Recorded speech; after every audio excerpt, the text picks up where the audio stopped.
Hello, good evening everyone. कैसे हैं आप सब? संडे इवनिंग, और वो भी लॉकडाउन खुलने के बाद। तो मैं अंदाज़ा लगा सकती हूँ आप लोग कितने व्यस्त होंगे।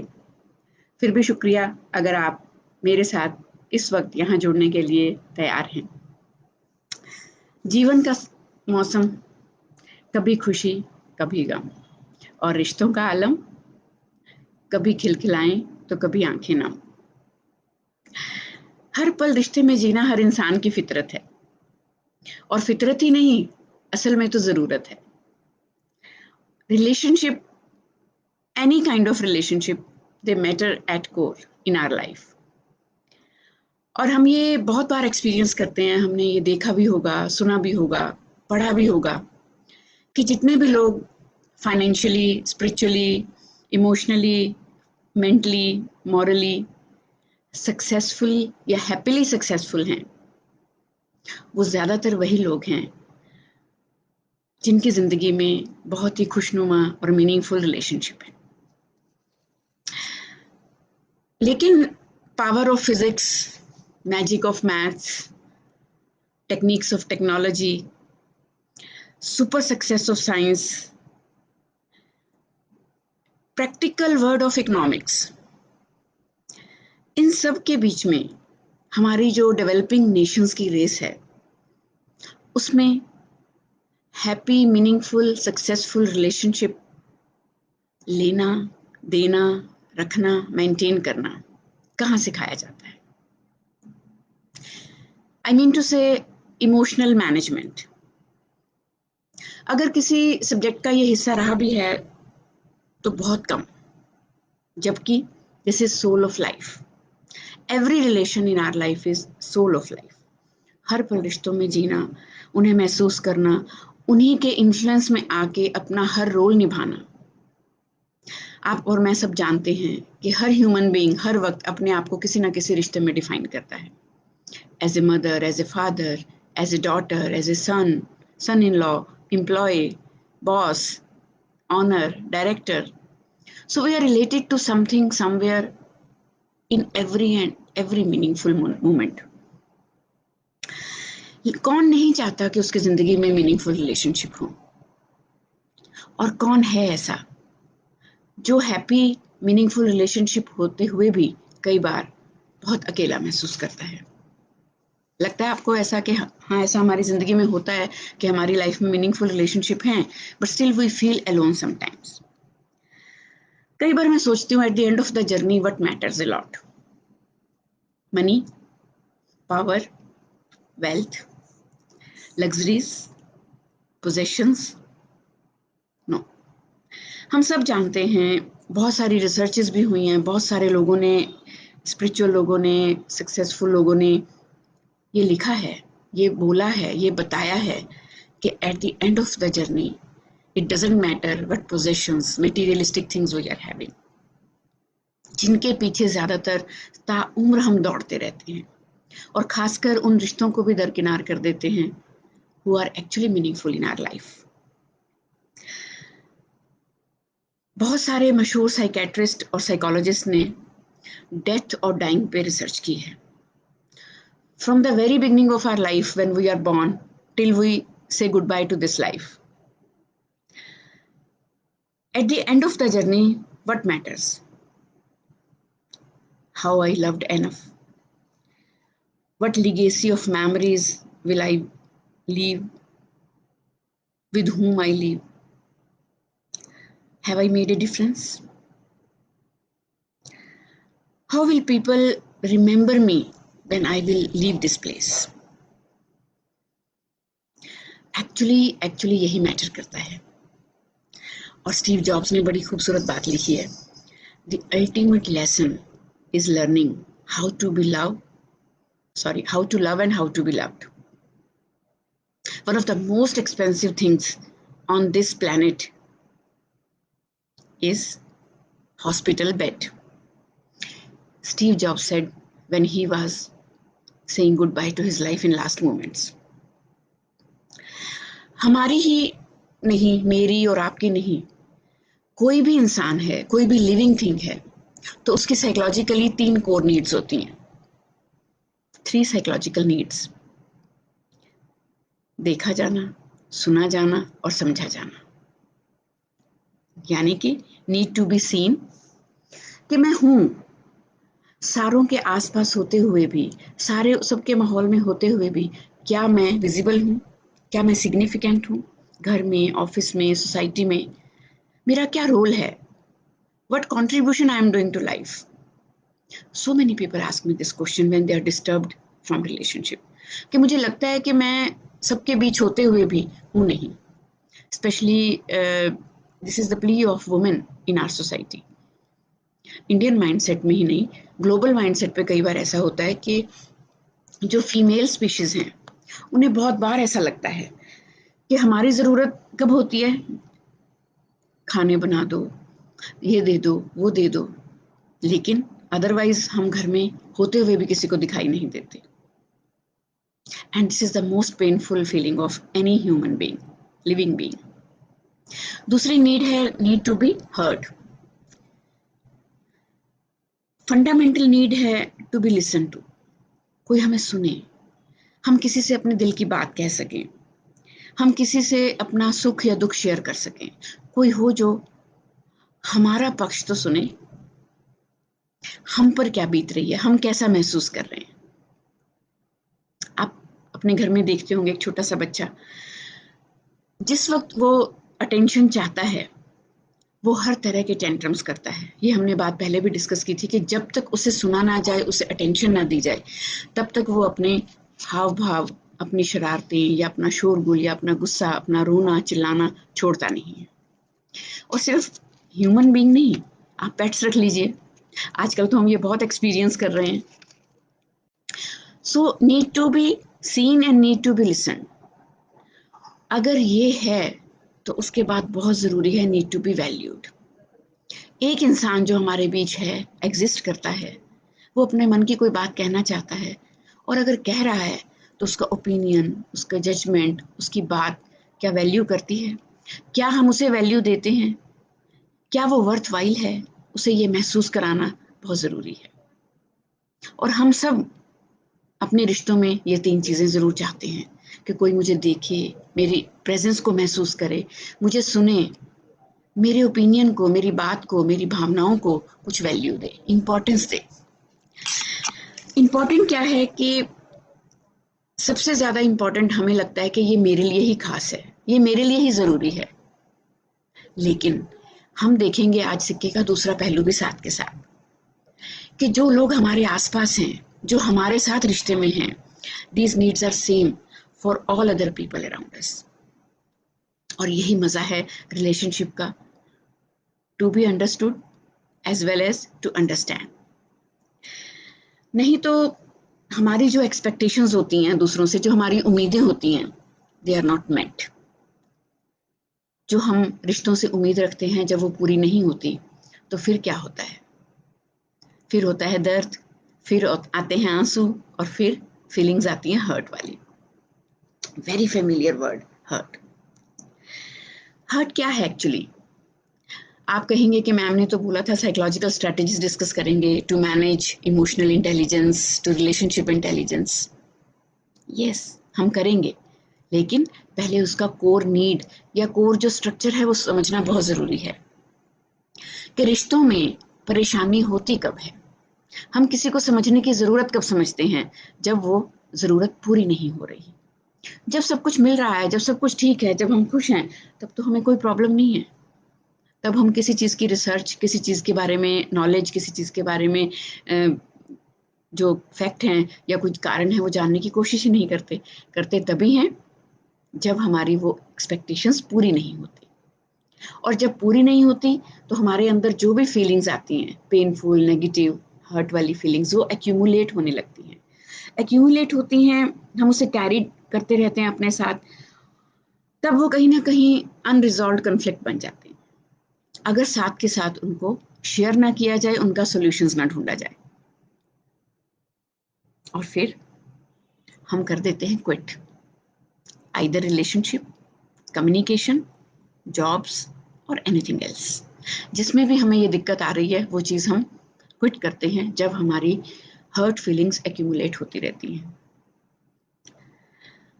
तो बहुत ज़रूरी है हर्ट साइकिल को समझना कि ये साइकिल चलता कैसे है, खासकर करीबी रिश्तों में, क्योंकि हमने पिछली बार बात की थी जितने क्लोज रिलेशनशिप हैं उतने ही वो प्यारे हैं और उतनी ही उनसे उम्मीदें जुड़ी हैं और उतनी ही उम्मीदों के टूटने का दर्द।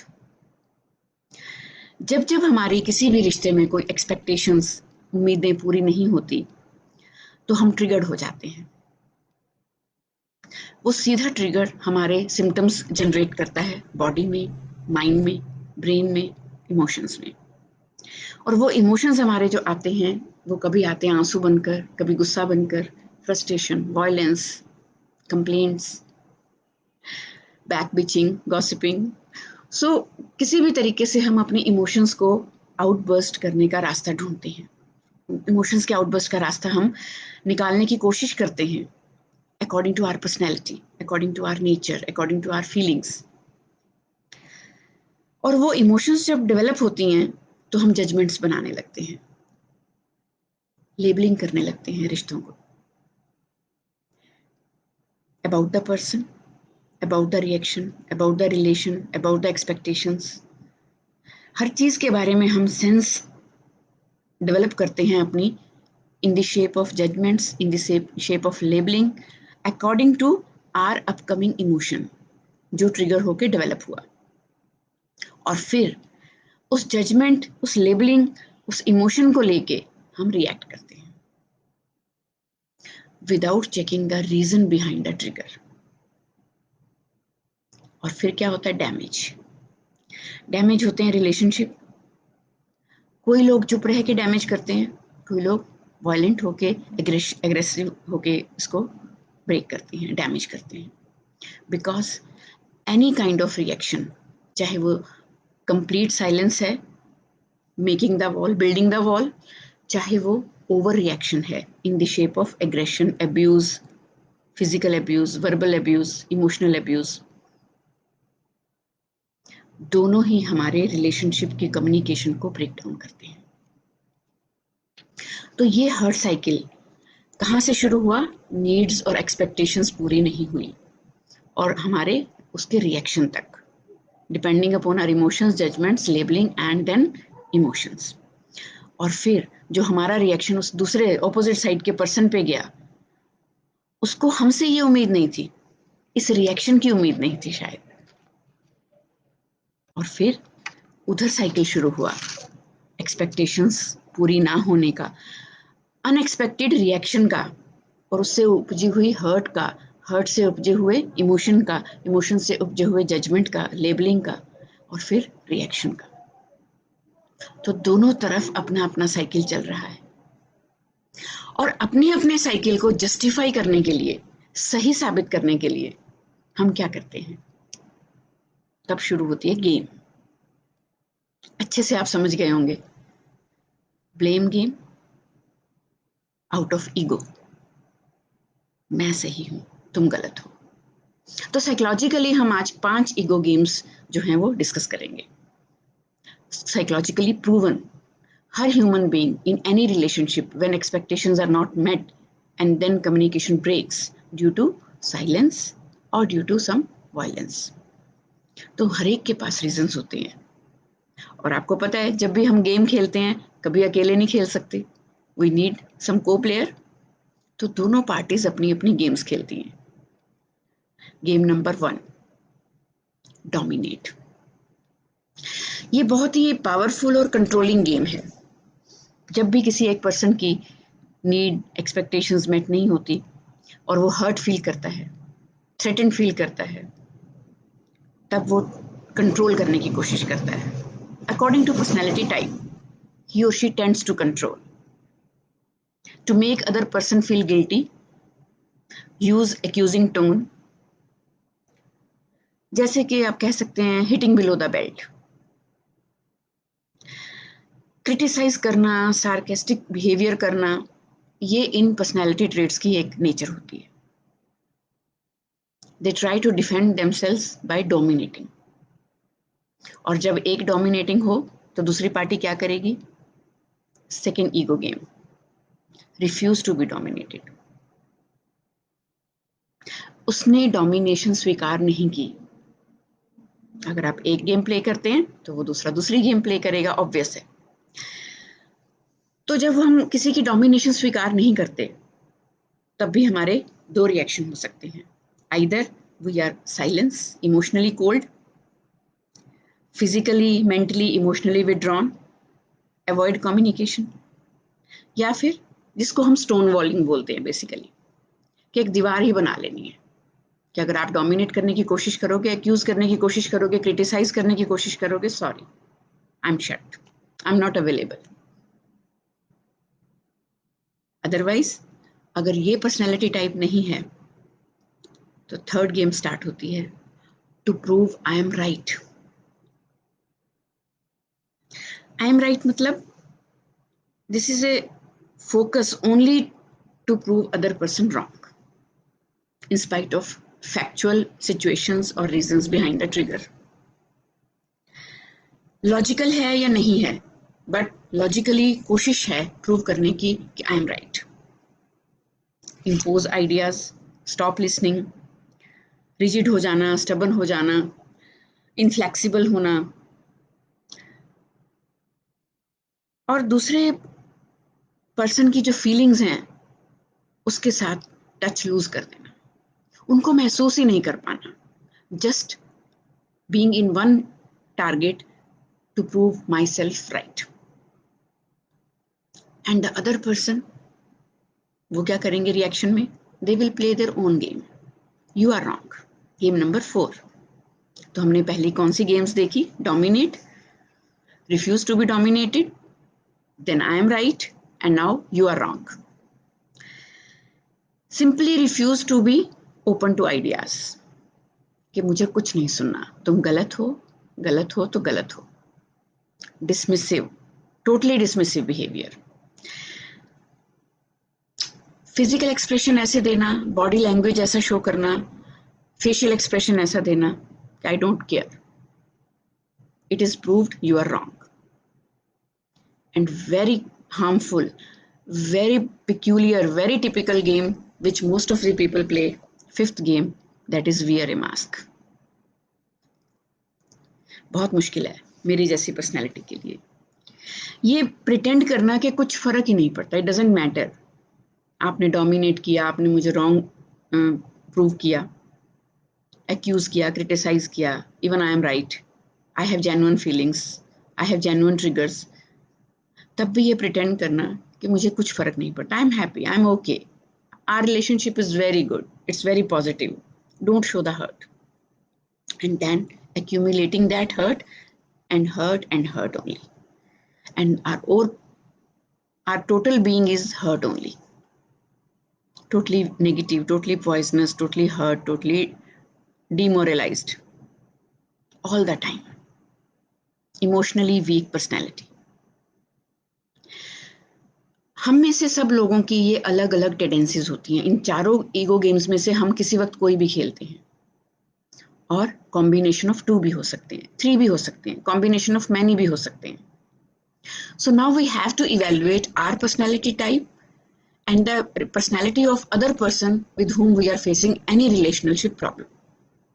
That's why it was very important to discuss and understand why people behave in some specific manners in some relationship, because of which relationship problems occur. दिक्कतें आती हैं तो आती क्यों हैं, कहाँ क्लैश होता है, कहाँ हम एक दूसरे को समझ नहीं पाते। ईगो गेम्स हम जानबूझकर नहीं खेलते, they are part of our internal traits, बड़ा अनकॉन्शियसली हम खेलते हैं, और लेकिन हमें इन्हें कॉन्शियसली समझने की जरूरत है। ये डिस्कस करना इसलिए जरूरी था कि आगे से हम कॉन्शियस हों, अलर्ट हों, either we are playing that or some other person is playing with us.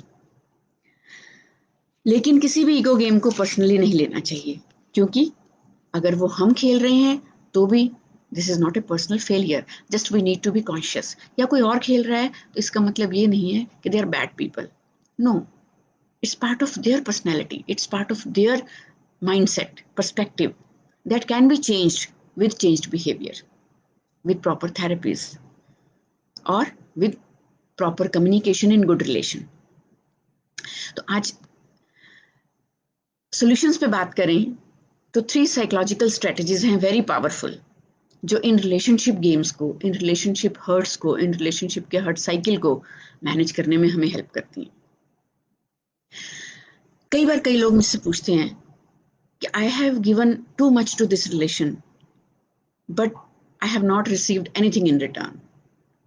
If I have received something, मुझे कुछ मिला है तो वो मिला है सिर्फ दर्द, सिर्फ अनमेट एक्सपेक्टेशंस एंड हर्ट।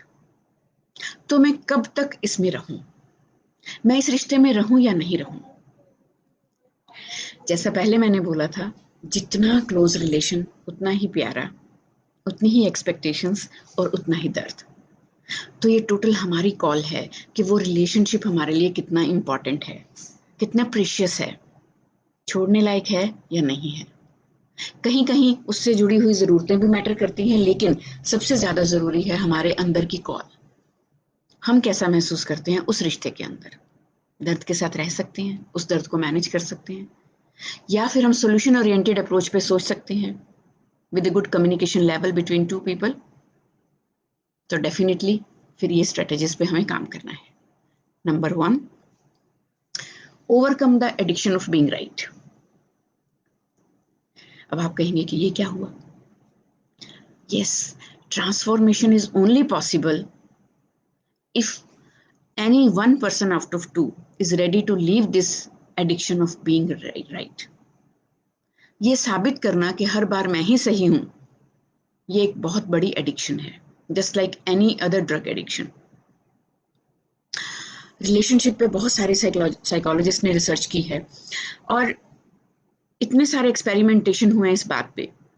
जैसे कि एक जगह मैं कहीं पढ़ रही थी कि एक साइकोलॉजिस्ट ने कपल्स को एक रूम में बंद करके उनको अपनी रिलेशनशिप इश्यूज पे डिस्कशन करने को बोला, और ये शो किया गया कि उन्हें कोई वॉच नहीं कर रहा, कोई ऑब्जर्व नहीं कर रहा, लेकिन मॉनिटर के थ्रू उनकी physical movement, body language, expressions, facial expression, verbal expression वो नोटिस किए जा रहे थे।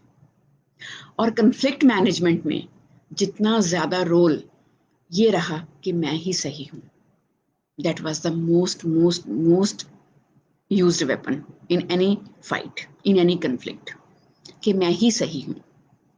To protect ourselves from being proved wrong, walk over, हमारे ऊपर कोई चढ़े नहीं, हमारे ऊपर कोई डोमिनेट नहीं करे, हमें फॉर ग्रांटेड नहीं ले, हर बार के लिए मेरे लिए एक ताने वाली बात ना हो जाए, तो पहली बार में ही मुझे ये रास्ता कट ऑफ करना है कि मैं ही ठीक हूँ, मैं ही ठीक हूँ। No, this is not right.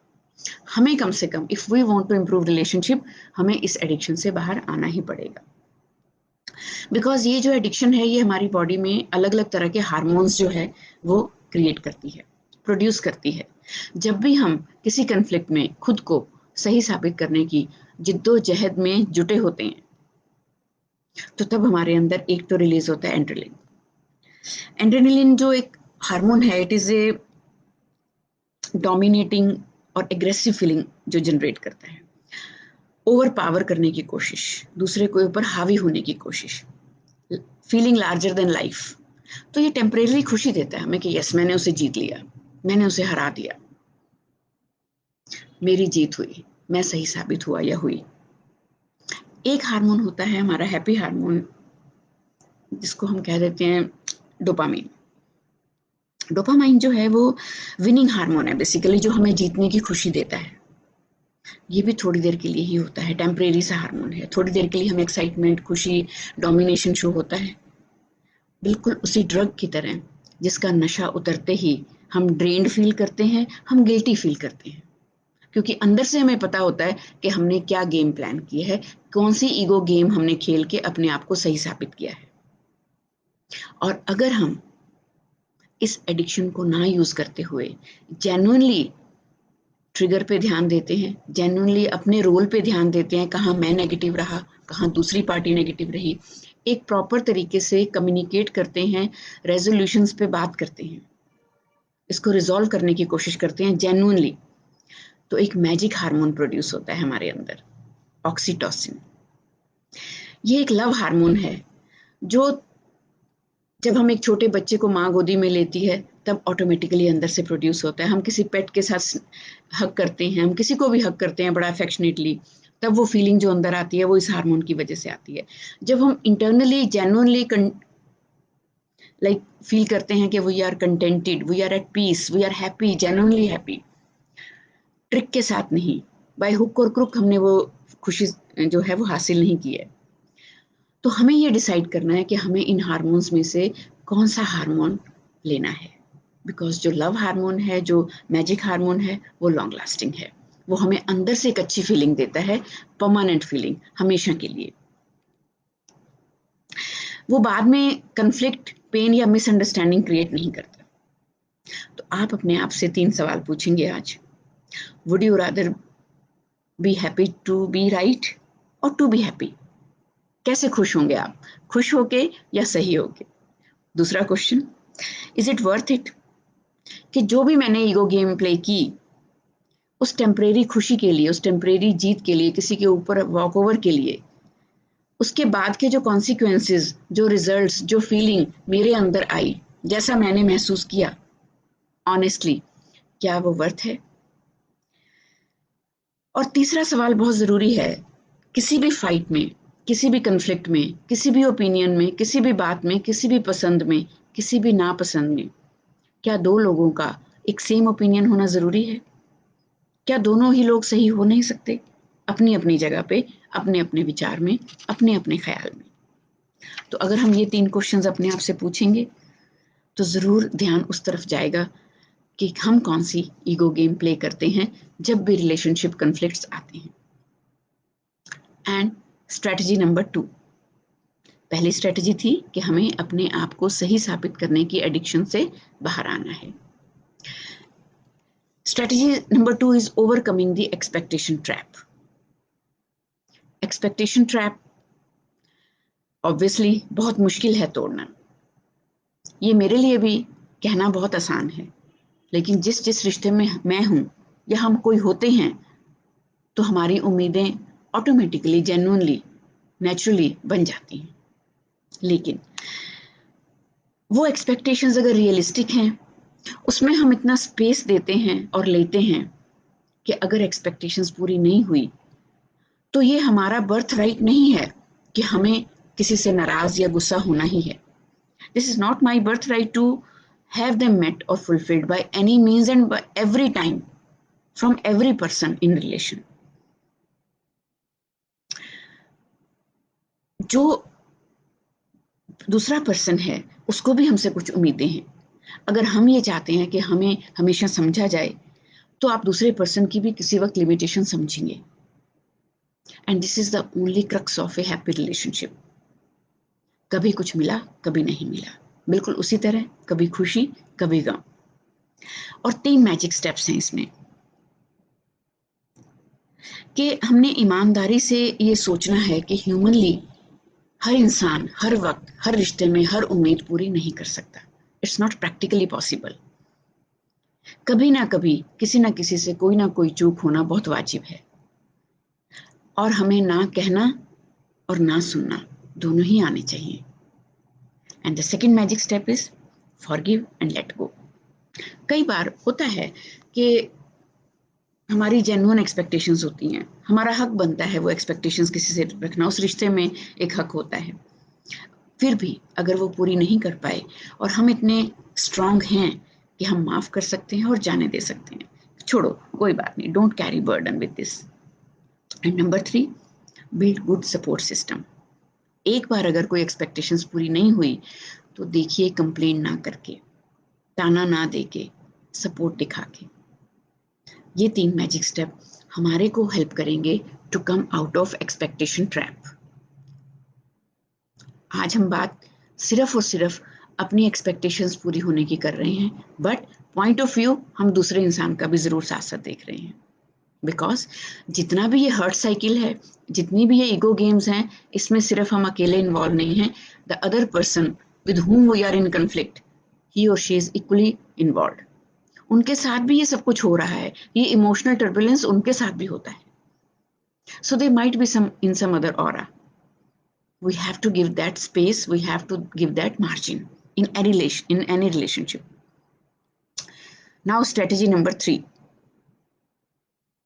invest energy in building the most important relationship, and that is, बता सकते हैं कुछ? सबसे ज्यादा इंपॉर्टेंट रिलेशनशिप हमारा किसके साथ होता है या होना चाहिए? Anyone can type?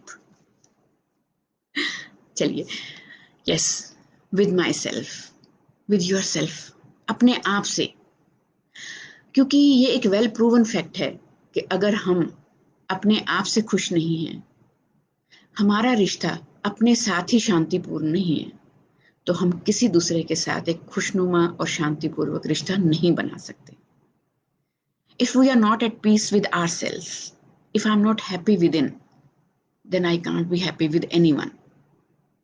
So focus is always on outside.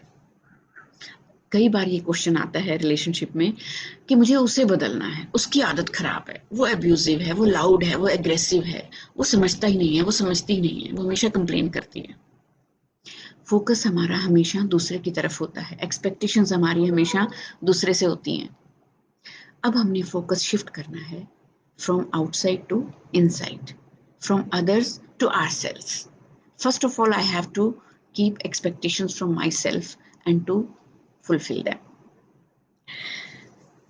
Peace with me is equally directly proportional to peace with others. We spend our lifetime expecting, demanding, blaming, complaining from outside world. So rather than building and strengthening inner self, ये बड़ा आपको like philosophical सा लग रहा होगा कि ma'am तो lecture दे रहे हैं, लेकिन हम बार बार ये बात करते हैं कि किसी दूसरे को बदलना बहुत मुश्किल है, किसी दूसरे से उम्मीद रखना बहुत मुश्किल है, लेकिन पहले खुद से उम्मीद रखें, खुद को बदलें, खुद के अंदर की शांति को जो है वो हम पहले खुद स्ट्रॉन्ग करें, अंदर के इनर सेल्फ को जो है, इनर कामनेस को स्ट्रेंथन करें। So how can I do this? बड़ा जेन्युइन सवाल है कि अगर आप इतनी बातें कर रहे हो तो अब जाते जाते ये भी बताते चलो कि how can I do this? Love my self, love others, कहना तो बहुत आसान है, लेकिन जब हम उन सिचुएशंस में होते हैं और नेगेटिव सर्कमस्टांसेस में होते हैं तो सिर्फ और सिर्फ रिएक्शन ही आता है। पता सब कुछ है हमें, प्रैक्टिकली हो नहीं पाता है। तो उसके लिए सिर्फ और सिर्फ कुछ मूल मंत्र, जैसे 3 मैजिकल स्टेप मैंने बताए थे पहले, कि आप डोंट जज, don't blame, just try to accept the other person, try to accept that moment, rejoice in imperfections. Nobody is perfect, even I am not perfect. In so many situations, even I react without thinking other perspective, but forgive and let it go. If I expected कि अगर मैंने अनजाने में कोई गलती कर दी, अनजाने में गलत रिएक्ट कर दिया, तो मुझे माफ मिलनी चाहिए। अरे भूल जाओ, इग्नोर करो यार, क्यों इतना रिएक्ट कर रहे हो? Similarly, we have to behave the same. Love yourself as you do others. Very important, very very important person. कोई भी आपकी लाइफ में है जिसको आप बहुत ज्यादा इंपॉर्टेंट मानते हैं, बहुत प्यार करते हैं, उसके साथ उससे पहले अपना नाम लिख लीजिए, because you are also very very important. क्योंकि all relationships are mirror to relationship with yourself. आपका आपके साथ रिश्ता कैसा है, वही एक प्रतिबिंब दिखाता है कि आपका रिश्ता दूसरों के साथ कैसा है। तो रिलेशनशिप मैनेजमेंट, इमोशनल इंटेलिजेंस कोई ऐसी बहुत बड़ी चीज नहीं है, कोई डिग्री और मास्टर्स करने वाली बात नहीं है। This is only a skill to learn how to manage my emotions, how to make myself strong, how to make my inner self calm without expecting too much, without being in a trap of being right, being dominating, being always proven कि yes, ये मेरी demand है तो पूरी होनी ही चाहिए because I need this. No. Sometimes it is not in the capacity of others. As so many times it's not in the capacity of me also to fulfill all others' expectations. तो जाते जाते 2 लाइनें, आइए चेहरे के धब्बों पे भी करें कुछ गौर, आइए चेहरे के धब्बों पे भी करें कुछ गौर, क्यों बार बार आईना ही साफ किए जाते हैं हम। जिंदगी का सफर, कभी खुशी कभी गम, कभी खुशी कभी गम, कभी खुशी कभी गम। Stay happy.